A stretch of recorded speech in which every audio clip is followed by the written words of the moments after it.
राजश्री व्लॉगमध्ये मी तुम्हा सर्वांचं खूप खूप मनापासून स्वागत करते। आज मी तुम्हाला दाखवणार आहे एक पावसाळ्यातली भाजी जिचं नाव आहे अळूची भाजी म्हणजेच अळूचे फतफते। चला तर मग जाऊया किचन मध्ये। प्रथम मी तुम्हाला दाखवते की अळूची भाजी कशी कापली जाते ती। हे इथे मी ही अळूची पानं आहेत, तर ही अळूची पानं मी प्रथमतः धुवून घेतलेली आहेत। इथे त्याला कट केलेला आहे, खालच्या बाजूने पण कट केलेला आहे। हे असं मी ह्याची अशी ही जी साल जशी काढली आता तसं हे आपण असं काढायचं आहे, हे अशा पद्धतीत। आणि आता ह्या भाजीचं हलकं असं इथे चीर मारून घेतलेला आहे। ह्या भाजीला मी मधून असं कापलेलं आहे आणि हे असे देठ, ही भाजी अशी धरून व्यवस्थित कापायची।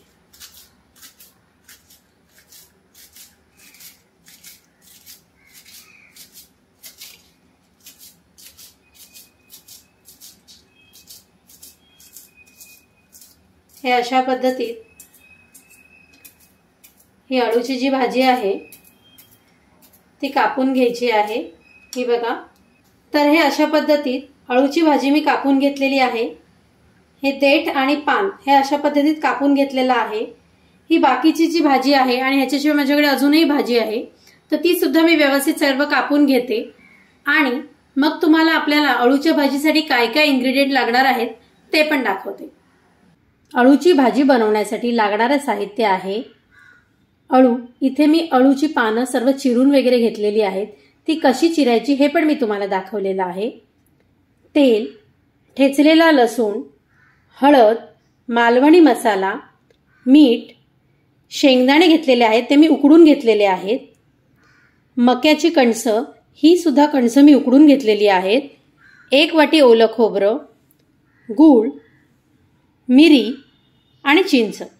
चला तर मग आपण सुरुवात करूया अळूची भाजी बनवायला। सर्वप्रथम ओलं खोबरं, काळी मिरी आणि चिंच हे आपण सर्व मिक्सरला वाटून घेणार आहोत। तर आपण सुरुवात करूया अळूची भाजी बनवायला। प्रथमतः आज मी ही भाजी कुकरमध्ये बनवणार आहे। इथे मी कुकर ठेवलेला आहे, त्यामध्ये मी घालणार आहे तेल,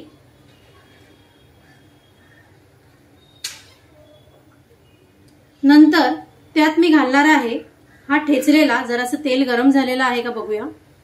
तेल गरम झालेला आहे। आता मी ह्यात घालणार आहे ठेचलेला लसूण। इथे मी ठेचलेला लसूण घातलेला आहे आणि हा आपण व्यवस्थित परतवून घेऊया। ह्यानंतर मी ह्यात घालणार आहे अर्धा चमचा हळद, 2 मोठे चमचे मालवणी मसाला, थोडासा ढवळून घेतला की मी ह्यात घालणार आहे थोडं पाणी, कारण हा मसाला खाली लागू नये म्हणून। आता मी ह्यात घालणार आहे अळूची भाजी।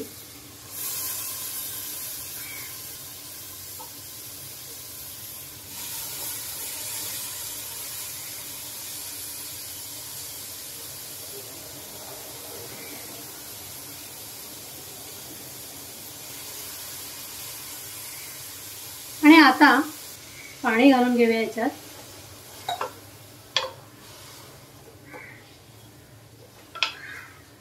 अशा पद्धतीत परतून घेऊया।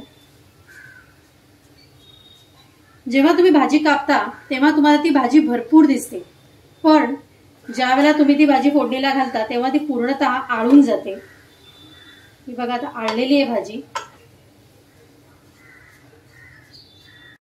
आता आपली ही भाजी बघा, तुम्ही इथे बघू शकता पूर्णतः आळलेली आहे आणि मी ह्याच्यात पाणी सुद्धा घातलेलं आहे। आता ह्याच्यामध्ये मी 1 चमचा मीठ घालून घेते आणि पुन्हा एकदा मी ते ढवळून घेते। ह्यातच मी जे आपण वाटण करून ठेवलेलं आहे ना ते सुद्धा ह्याच्यातच घालते म्हणजे या भाजीला व्यवस्थित असं वाटण लागून जाईल। हे वाटण घातलेलं तर मी व्यवस्थित ढवळून घेते इथे। अशा पद्धतीत व्यवस्थित ढवळून घेतलेलं आहे। आता याच्यात मी घालणार आहे गूळ। गूळ आणि चिंच ह्या भाजीमध्ये खूप महत्त्वाची आहे, कारण याला आंबट, गोड आणि तिखट हे असे 3 टेस्ट येणं फार गरजेचं आहे। तर आता मी इथे गॅस मोठा करते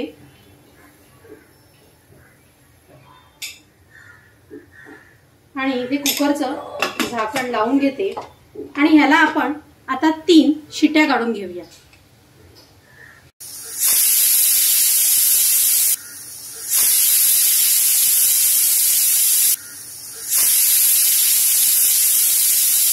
तर आता आपण आपला कुकर उघडून बघूया, हा थंड पण झालेला आहे की आपली भाजी व्यवस्थित शिजली आहे की नाही।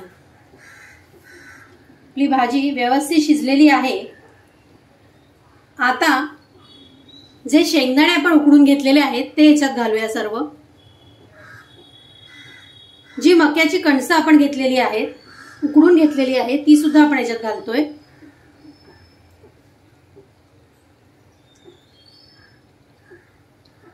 आणि हे सर्व मिक्स करून घेऊया।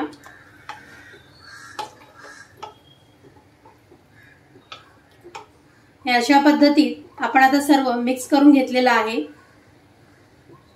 आता याला 5-1 मिनिटं फक्त उकळी आणायला ठेवूया।